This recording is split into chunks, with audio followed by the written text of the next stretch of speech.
it comes to becoming unbreakable, when it comes to building that resilience and being the resilient leader that you can be, studies show that it comes down to your surroundings. So the quality of the surroundings of the people that you have around you is what determines how resilient you'll be.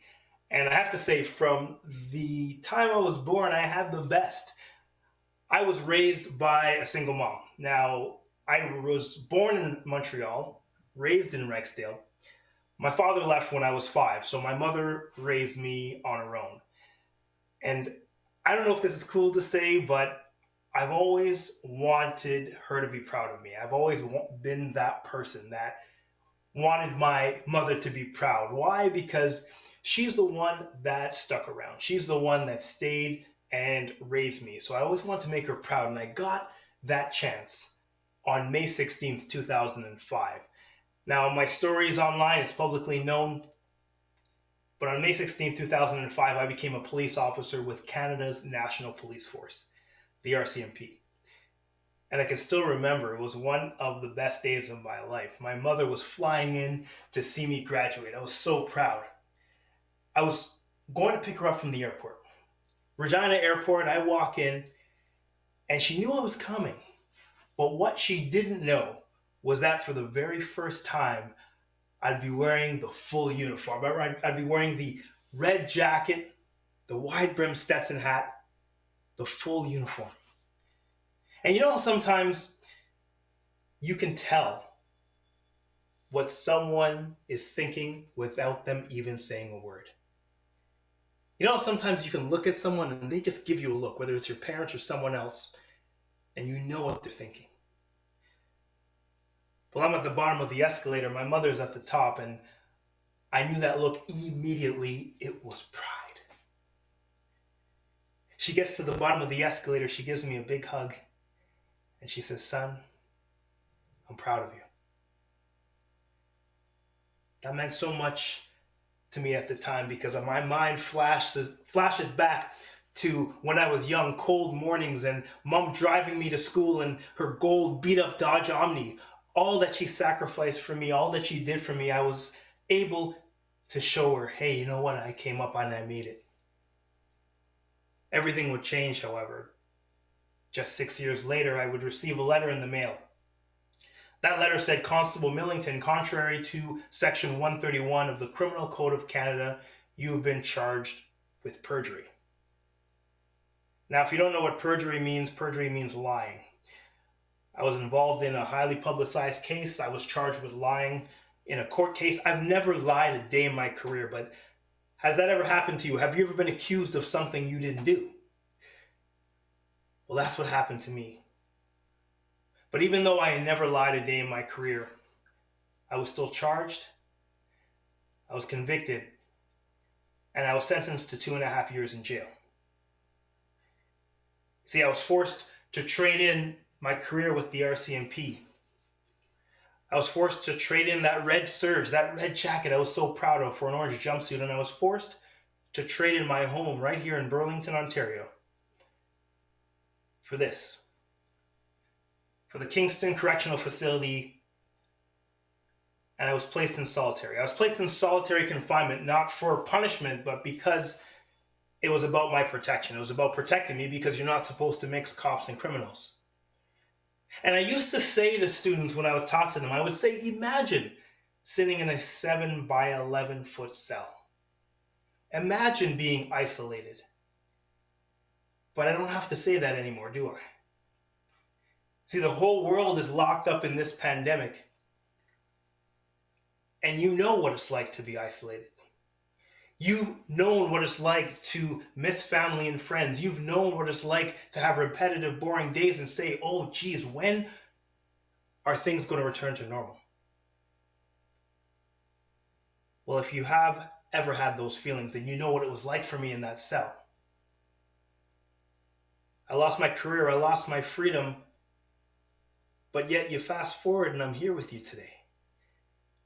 You fast forward and today I'm a speaker, I'm a coach, and I'm also, most importantly, a husband and a father. And people ask me all the time, Kwesi, how did you do it? How did you go from losing everything you have to now you go and you talk to students, you talk to young people about building resilience, about being confident, about believing in yourself no matter what happens to you? I say it comes down to two words: let go. Let go. And when I think of letting go, I think of an old tale called the South Indian Monkey Trap. I don't know if you've ever heard of it, but it consists of a simple way to catch a monkey.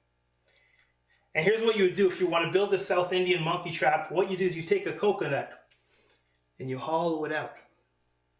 You tie a chain and you put a stake in the ground so it's tied to the ground. And inside that coconut, you put some sweet, delicious, sticky rice. Monkeys like that.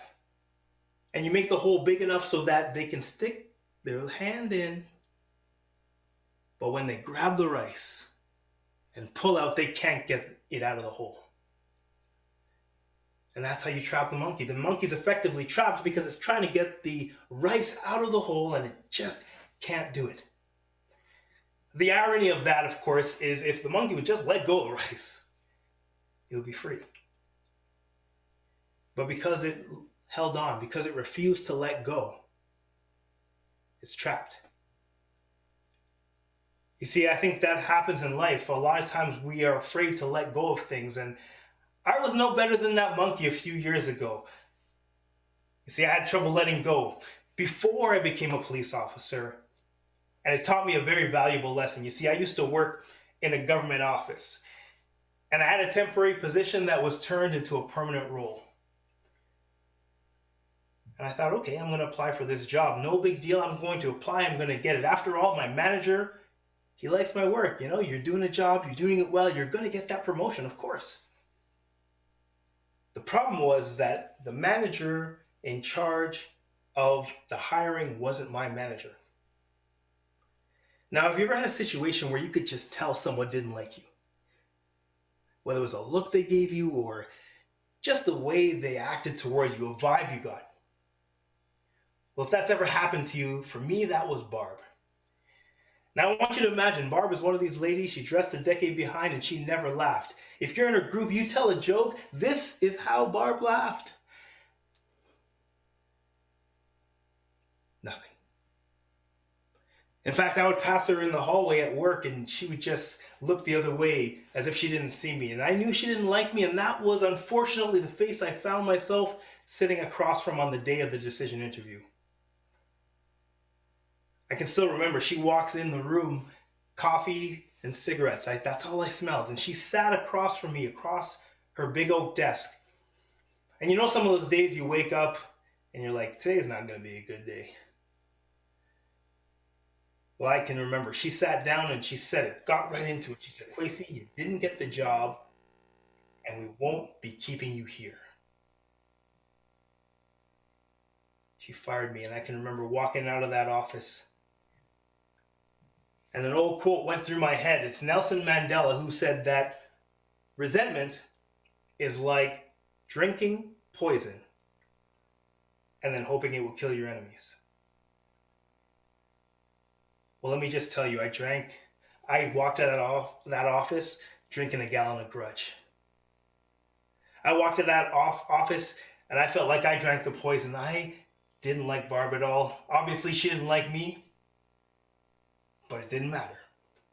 Because you fast forward 3 years, and that day I just told you about, that day when I became a police officer, I walked to the front of the room and I got my badge. I got my badge that said, "You are a proud member of the RCMP."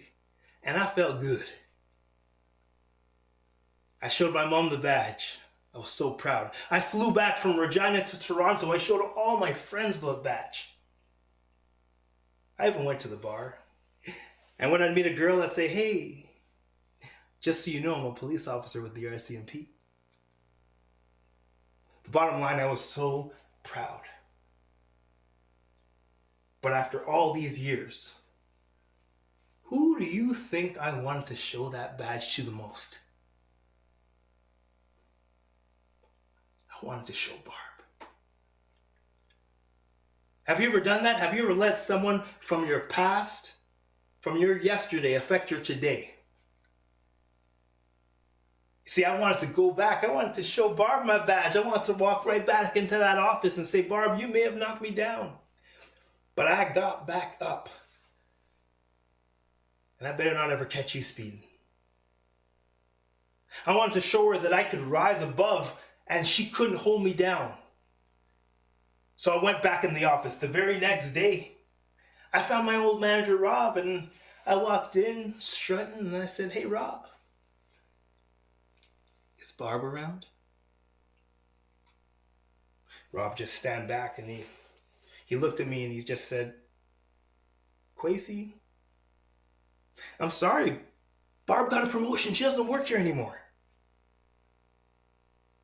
And then he said it. He said 3 words that I'll always remember. He said, Kwesi, she moved on. Right then, she moved on. I was so embarrassed. I came back. I held on to that grudge for 3 years over someone who probably didn't even remember my name. Have you ever done that? Have you ever held on to something for too long? Whether it be a grudge or something that you wish was different. And just like that monkey, or just like me in that office, you couldn't let go. Right then, that Nelson Mandela quote came rushing back to me. Resentment, drinking poison, hoping it will kill your enemies. And it was right then I realized I had to let go. Sometimes in life I learned you have to let go to grow. So you fast forward, I can honestly say the reason I'm here today, you fast forward to my conviction, I had a lot of reason to have resentment. I had a lot of reason to hold on to things. And we all do. You have a reason to hold on to things sometimes. I had a reason to hold resentment. I had a reason to have feelings of resentment towards the judge, toward the RCMP, towards a lot of people. But you have to let go to grow. And that's why I'm able to be in front of you here today. So what do you let go of? What do you let go of in your life to make sure that you can grow, that you can move on? I think there are 3 things that you have to let go of in life. 3 things. Number 1, you have to let go of the past. You see, when you hold on to the past, it brings in feelings of depression. There's an old Chinese proverb that says that the best time to plant a tree was 20 years ago. The second best time is today. It just means letting go of the past. Letting go of what you wish was for what you want to have.